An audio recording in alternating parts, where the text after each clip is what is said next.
দর্শক, সাম্প্রতিক সময় বৃষ্টিপাত হওয়ার ফলে কিন্তু চা বাগানে প্রাণ ফিরেছে। মূলত কিছুদিন আগেও যে রুক্ষ সূক্ষ্ম চা বাগান ছিল, সেখানে এখন যতদূর চোখ যায় সবুজের যে সমারোহ সেটি কিন্তু আমরা দেখতে পাচ্ছি। মূলত চা বাগানের যে চিরচেনা রূপ, যতদূর চোখ যায় সবুজ গালিচা বিছানো, এই চিরচেনার রূপ কিন্তু চা বাগানে ফিরে এসেছে।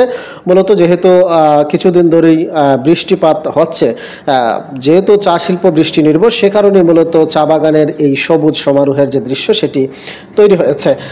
এর আগে আমরা যেটি দেখেছি যে চলতি বছর কিন্তু মৌসুমের শুরুতেই বৃষ্টিপাত না হওয়ায়, অর্থাৎ অনাবৃষ্টি এবং খরার কবলে পড়ার কারণে হবিগঞ্জের যে 24টি চা বাগান আছে, প্রত্যেকটি চা বাগানের অবস্থায় খুবই নাজুক হয়ে গিয়েছিল। কেননা চা শিল্প মূলত বৃষ্টি নির্ভরশীল। যেহেতু এবছর বৃষ্টি হয়নি, ফলে প্রত্যেকটি বাগানেই চা গাছ শুকিয়ে মারা যাচ্ছিল, বিভিন্ন রোগে আক্রান্ত হচ্ছিল। একই সাথে নতুন যে কুড়ি আসার কথা সেটি আসছিল না। তবে এখন আমরা যেটি দেখছি যে প্রত্যেকটি বাগান সবুজে ভরে গিয়েছে, নতুন পাতা এসেছে, নতুন কুড়ি এসেছে।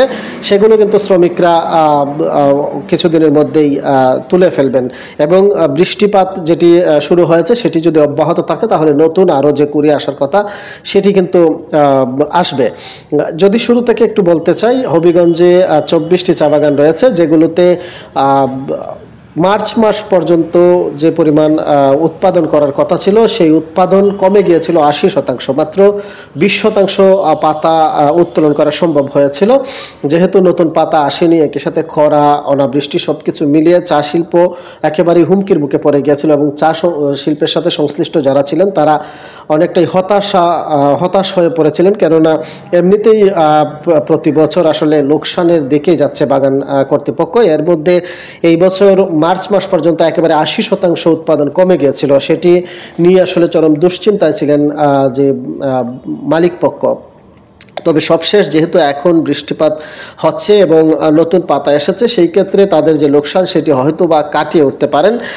এবং একই সাথে কিন্তু আরেকটি বিষয় বলতে হয়, শ্রমিকরাও কিন্তু পাতা উত্তোলন করতে না পারার কারণে তাদের যে আয় সেটি কমে গিয়েছিল। এখন যেহেতু পাতা এসেছে, নতুন কুড়ি এসেছে, সেই ক্ষেত্রে শ্রমিকরা পাতা উত্তোলন করবেন। তাদের যে দৈনিক মজুরি আছে এর বাহিরেও আসলে তারা অতিরিক্ত অর্থ আয় করার একটি সুযোগ তৈরি হবে। কেননা যেহেতু পাতা বেশি এসেছে, সেই ক্ষেত্রে পাতা তারা বেশি পরিমাণে উত্তোলন করতে পারবেন।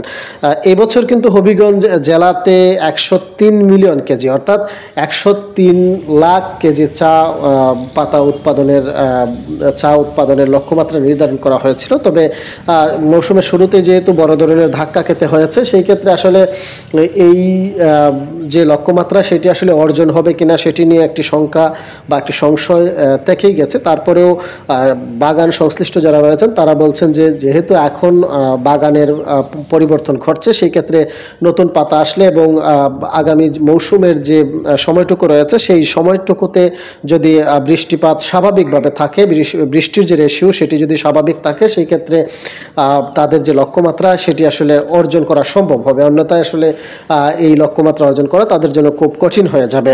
কেননা মৌসুমের শুরুতেই চা বাগানের যে মূল বিষয়টি সেটি হচ্ছে নভেম্বর থেকে বৃষ্টিপাতের প্রয়োজন হয় এবং এই যে বর্তমান সময় পর্যন্ত আসলে বৃষ্টি অব্যাহতভাবে হওয়ার কথা, কিন্তু আমরা যেটি দেখেছি এবং বাগান কর্তৃপক্ষ যেটি বলছে যে নভেম্বর থেকে মার্চ মাস পর্যন্ত এক ফোঁটা বৃষ্টিও হয়নি চা বাগানগুলোতে। ফলে কিন্তু চা বাগানগুলো শুকিয়ে বা পাতা যেগুলো ছিল সেগুলো শুকিয়ে গিয়েছিল।